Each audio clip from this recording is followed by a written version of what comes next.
Bon, je dois d'abord exprimer ma satisfaction d'avoir été au centre aujourd'hui pour faire la communication qu'il m'a été demandé de faire sur le thème Congo nouveau et Constitution nouvelle.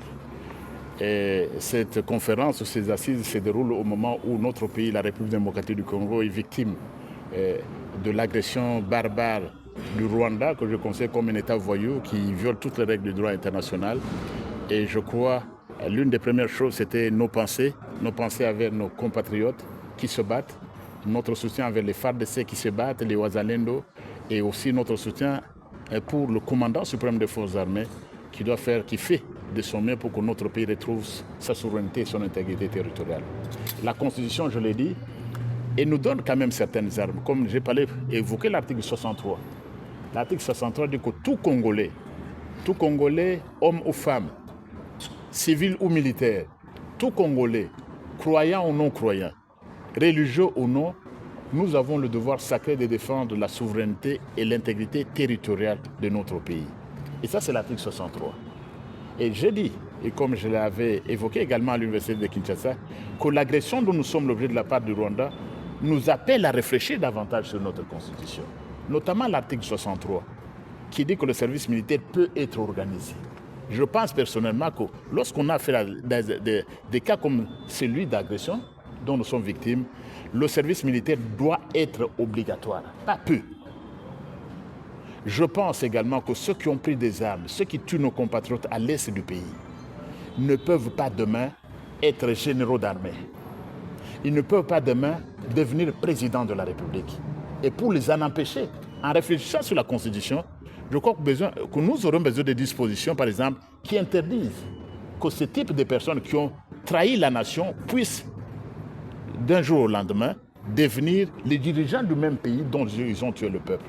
Donc, c'est là le sujet sur lequel je me suis étendu.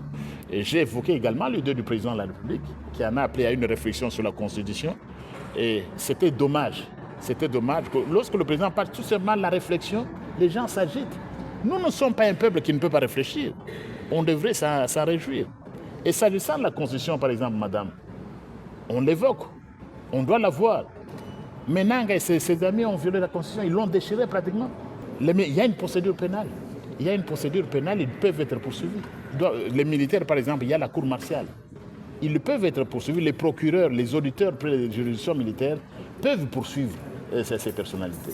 Mais ce que je dis, c'est la conscience, c'est au niveau politique maintenant.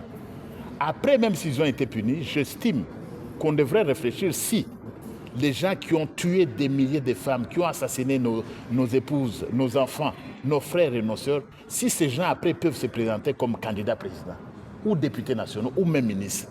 Je crois qu'au niveau de la Constitution, on devrait interdire cela. Donc tout ça, je l'ai dit dans le cadre de la réflexion. Non, on n'est pas là. Le problème est mal posé. Le problème qu'on pose souvent, est-ce qu'il y a opportunité? Je vous ai évoqué le cas de la France. Quand les Français permettent à une femme d'avorter, même quand la grossesse a 9 mois, on ne pose pas la question en France de l'opportunité. Ces questions qu'on entend souvent dans notre pays, c'est « je m'excuse ». Ici particulièrement, ce n'est pas la Constitution. Je suis venu parler de l'agression. Ici, nous combattons l'agression.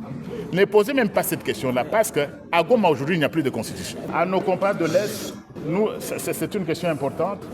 Nous restons fermement. Nous soutenons nos compatriotes des forces armées de la République démocratique qui se battent, parfois dans des conditions difficiles. Nous les soutenons. Nous soutenons nos compatriotes de Wazalendo qui se battent pour la cause de la patrie. Et ils ne doivent pas se sentir seuls. Et en même temps, nous avons ces pensées vers les milliers d'hommes et de femmes qu'on a tués, qu'on a massacrés, des crimes de guerre, crimes contre l'humanité, presque un génocide commis à l'est de notre pays. Nous ne pouvons pas tolérer ça. Donc les compatriotes qui sont non seulement dans les forces armées, non seulement les voisins, mais toute la population de l'Est en général, ils doivent comprendre qu'ici, nous sommes d'accord, nous sommes derrière eux, nous sommes avec eux. Ce n'est pas seulement que l'affaire de l'Est, c'est l'affaire de toute la nation, de toute la patrie. C'est pourquoi il y a toutes ces marches que vous avez vues dans la diaspora, que vous avez toutes ces actions au pays. Nous soutenons parce que nous sommes sûrs qu'un Congo debout, cette guerre contre le Rwanda, nous la gagnerons. Peu importe, quoi qu'il arrive. Quoi qu'il en coûte, ça peut prendre, ils peuvent gagner des batailles, ils ont pris tel village, telle cité, mais cette guerre, nous sommes une grande nation et cette grande nation va gagner cette guerre contre l'agression rwandaise.